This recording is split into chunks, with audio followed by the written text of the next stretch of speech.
Hello and welcome to the first of Miss Thomas's Teach at Home Virtual Learning. Today we're going to have a look at America.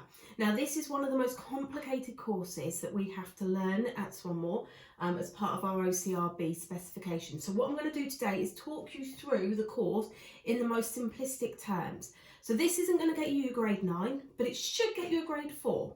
Now first of all I want you just to note the colours. Now the colours are really important. Most of you find learning the dates really difficult, and to be honest, so do I. So what I've done here is actually put it into colour order. Now if you can learn these four sets of dates and these periods, so from 1789 to 1838, 1838 to 1860, 1860 to 1877, and then 1877 to 1900, if you can learn those chunks of time and associate it with the colour that you choose to write your specification, your kind of content on, then what you can do is associate colour with those two dates and those two sets of dates, and then you know everything in that top section is orange for me. You might choose a different colour, but if it's orange, it fits with that part. Okay, hopefully then that will reduce some of your date knowledge. We've also split it up. So Native Americans, they are the indigenous, they are the first people in America, they are there from the very start. So we're going to talk about those first. I'm then going to run through the course a second time, showing how the white Americans pushed the Native Americans off the land. Okay, and our final section then is going to be the Black Americans. Now the Black Americans are introduced to America by the white Americans through slavery, and we'll discuss that last. So I'm going to make a start first of all with these five civilized tribes in the Native Americans. 1789. Now these five civilized tribes live in Southeast America. They change their culture to fit in with the white Americans. However, we have the Indian Removal Act under Jackson, President Jackson. He removes those five civilized tribes, or tries to move those five civilized tribes off the land. Consequences, things like treaties, conflict, war, but it ends in the Trail of Tears. Now the Trail of Tears pushes the Native Americans off those five civilized tribes, should I say, off the southeast side of America. So we're talking just above Florida and around Florida, into the plains. The plains are in the middle of America. And what you need to know for the second bit of the course is what life was like on the plains. Now your key word is nomadic. Okay, Native Americans move across onto the big grasslands of the Midwest and middle parts of America. Nomadic, that's your key word. It means they move around, they don't sit in one area. You need to know about their religion. You need to know about the buffalo and how they use the buffalo and all of its resources, and about their teepee and just their general way of life there. Now from 1860 into 1877, there are 4 wars that you need to know about. Now you can reduce your learning slightly if you struggle with learning huge amounts of quantity.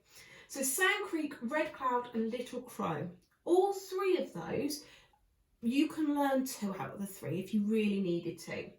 Now one way that I have learned these is Sand Creek, it was a victory to begin with, but then it was a bad war. Red Cloud was a success for the Native Americans, and Little Crow was a defeat for the Native Americans. Now the way that I've learned this is I've turned Sand Creek into a sandcastle. Half the sandcastle is up and got the crenulations on the top with a smiley face. The other half I've literally just put as a triangle with a sad face on. Red Cloud, I've drawn a red cloud with a smiley face, and then Little Crow, as you all know my drawings are rubbish, but it is meant to be a crow with a sad face. And from doing that, I know how the Native Americans came out of that war. The one that you do need to know though is the Battle of Little Bighorn. You must know that, and all about General Custer. Okay, so that's your big one there that you do need to learn. And then we move into the final bit. So after the Native Americans have their big battles against the whites, which I'll explain the causes and consequences of in a second, you have the destruction of their culture.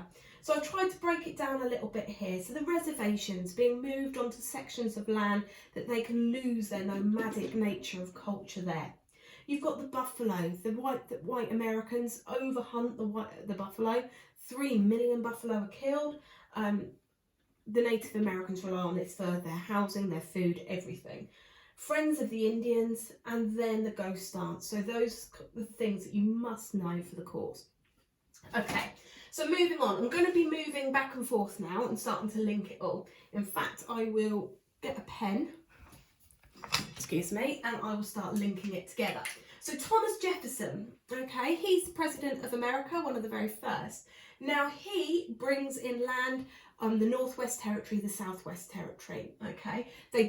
They're not owned by America, but he's able to get them in. Lewis and Clark, two explorers who set out to try and find a route to the west. They do a lot of trading with Native Americans, which is really positive.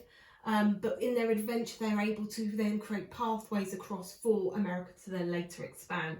And finally, the Louisiana Purchase. Now, this is on the course twice, but this is 530 million acres of land that America is able to buy off of the French, who are financially struggling in America. That's really key, because what it does do is give them access to the sea down in the south, but also the Mississippi River, which allows them then to bring lots of goods up through the south. So this first part of white America, what you need to know is that they are expanding. Previously, the white Americans had only inhabited the east coast by the Appalachian Mountains.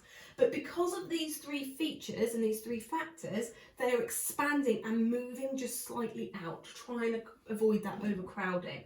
Consequently, we are seeing those 5 civilized tribes now being impacted. So moving on, once we've got that first kind of creeping out from the Appalachian Mountains, we see them moving into the west.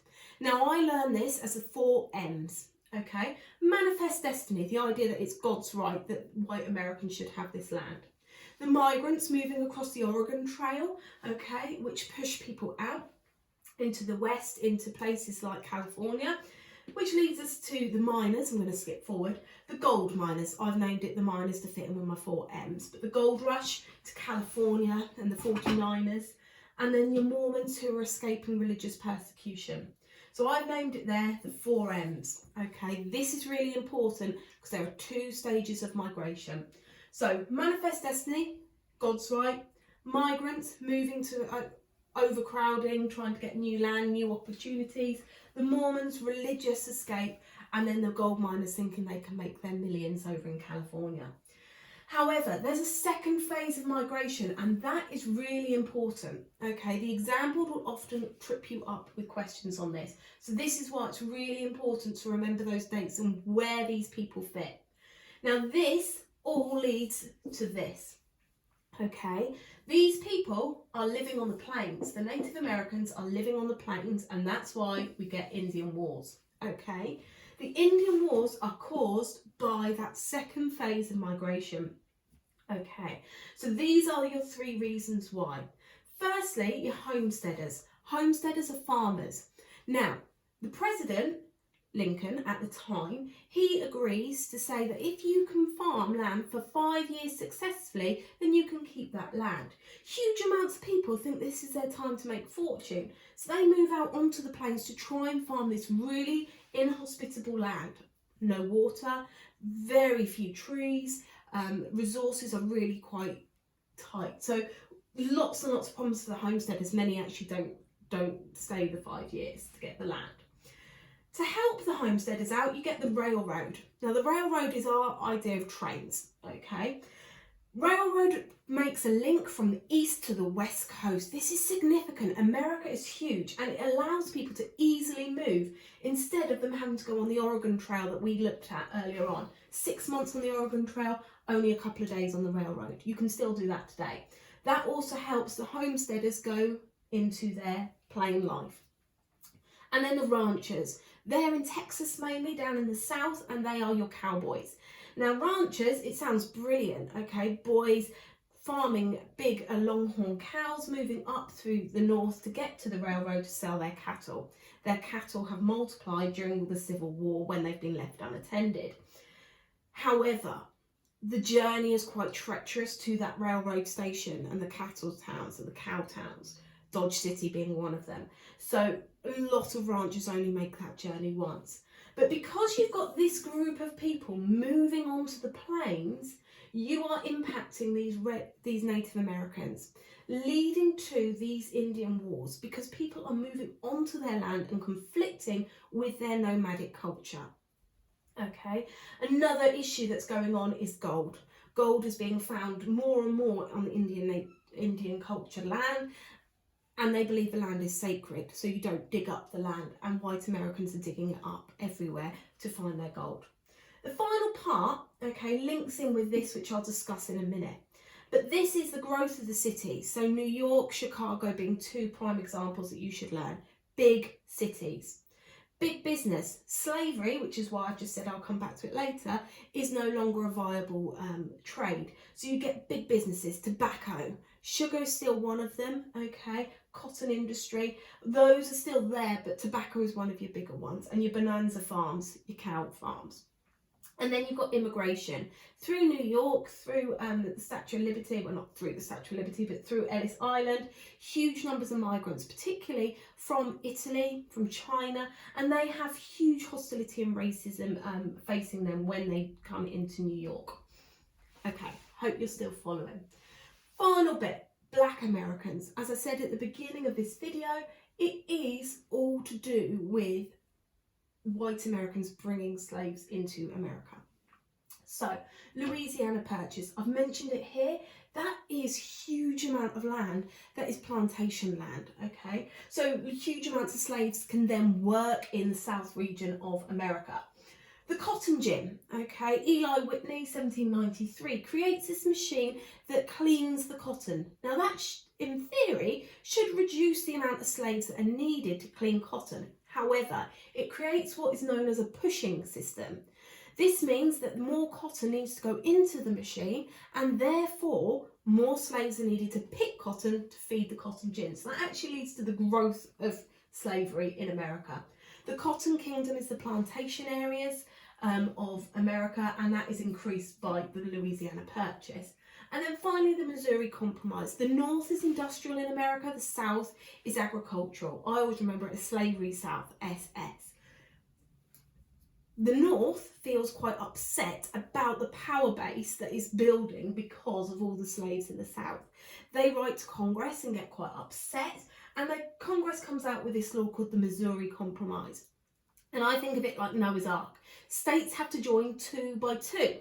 One state has to be free of slaves, one state has to be slave owning. That means the balance of power should be kept and maintained. Reality is, at the moment, it is still favouring. At the beginning, when the Missouri Compromise is first introduced, the power is in favour of those southern states. So it just continues that power base there. Not much happens from 1838 to 1860. We see a growth of slavery. It is very much in play. It is the main industry for America with cotton and sugar. But the rise of the abolition movement. The abolition movement means people are starting to question it. They're questioning it for religious reasons, the fact that God created all humans equal. They're questioning it for political reasons, like I've just discussed. A slave is worth 3/5 of a vote. So the North are questioning that power that the North have politically got, and economically as well. The North are having to pay their workers, whereas the South are getting away with not paying them. So there's a lot of tension building, and this is known as the abolition movement. And this leads neatly on to the American Civil War. The American Civil War, 1861 to 1865. You don't really need to know it, but just for your own reference. Now, this main cause is over slavery. There are lots of other causes that I haven't discussed today, but I can later on if needs be. The Emancipation Proclamation, okay, this is 1863. Now, this is really important because this is a turning point in the American Civil War, because Abraham Lincoln turns around and he says if the North, the Union states, win the war, then they will abolish slavery. Okay, the American Civil War, I should have said North against the South, North being non-slave owning, the South being slave owning. They are competing against each other, the Union versus the Confederate. And if the Union win, the North win in 1863, the Emancipation Proclamation says slavery will be banned across the country. You need to know about the experiences of black soldiers. The 54th Massachusetts Regiment is key.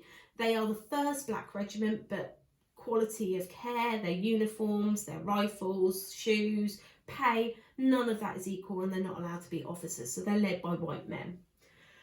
And then my lead into the Reconstruction. For me, I think this is probably the hardest bit that you have to learn. There are 3 stages. I've broken this down into the most basic forms. Lincoln, stage number 1, really pro-Black Americans and pro-slavery, not pro-slavery, pro-anti-slavery. He introduces the 13th Amendment when the Union win, the northern states win. 13th Amendment abolishes slavery totally. Now, some people don't like him and don't like his way, particularly in the South. So he ends up being assassinated in 1865, just a few months after the war has ended. This leads to Johnson, his vice president. Now, Johnson is from the South. He has experienced slavery. He knows what it's like to be living in the South and their ways of life, and they have just lost the war. So he's a bit more sympathetic. He he shuts down the Freedmen Bureau, which is trying to give rights to the newly freed slaves, He also sees a growth of the Ku Klux Klan. What's your spelling on that one? The Ku Klux Klan under his reign. So actually, while the slaves have a really huge amount of progress under Lincoln, under Johnson, it really regresses, it goes back. We end the Reconstruction era, the rebuilding of America after the Civil War, with the Radicals. I'm going to just talk about 2 amendments, the 14th and 15th Amendment. They're the 2 that I would recommend you learn. 14th Amendment gave ex-slaves citizenship within America, making them have equal civil rights with white Americans. And then the 15th Amendment gave them the right to vote. Both of these are inhibited, they are blocked by many states. So Congress is really pro reconstructing and rebuilding America for slavery and ex-slaves. However, at state level, there's a lot of racism, and this is what we see in the final part. So I'm going to skip the first 2 to begin with. I'm just going to talk about these. Jim Crow laws. That's racist laws. For example, Black Americans can't drink at the same fountain as a white American. They can't sit on the same bench. That kind of thing. Segregation is Jim Crow. I've put it as a different form there. Okay, and that's the idea that black and white people should be kept separate. And lynching. Okay, this is the idea that people were hung without trial for crimes that they may not have committed, or they could have committed, but it's often done in that way. However, there is some progress, okay? The exodusters, these are groups of ex-slaves that move from the south to the west and the north to seek new business opportunities. And the new opportunities, many move to the cities. However, in the cities, they're not living the best life. They're living in the suburbs in very poor conditions. But what I wanted to talk to you about, this kind of runs alongside. The American Civil War does fit in with white America as well, but I just wanted to talk to you and hopefully make more sense of the course. One last thing before I go. I've tried to keep it to 3 bullet points per section. The exam board, on average, asks for 3 PEE paragraphs. So if you can learn this, then you can come up with 3 paragraphs. Your points are here. Your evidence is what I've just described, and then you just need to explain it, linking it back to the question. So I'm just going to summarise. Expanding of America, okay? Expanding, pushing Native Americans off the land, expanding slavery. This time is a time of change, of movement. Movement onto the plains, movement west, and change and movement within the ideas of slavery.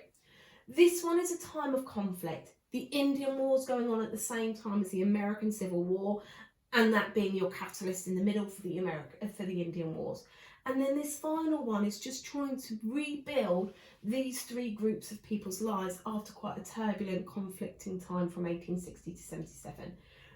The destruction of Native American culture as we know it, the growth of cities as people have moved from the slavery states, from the plains, and then into the cities in the east as they move back, and then finally rebuilding ex-slaves' lives after their lives have significantly changed. I really hope that helped, and I will be back soon. Thank you.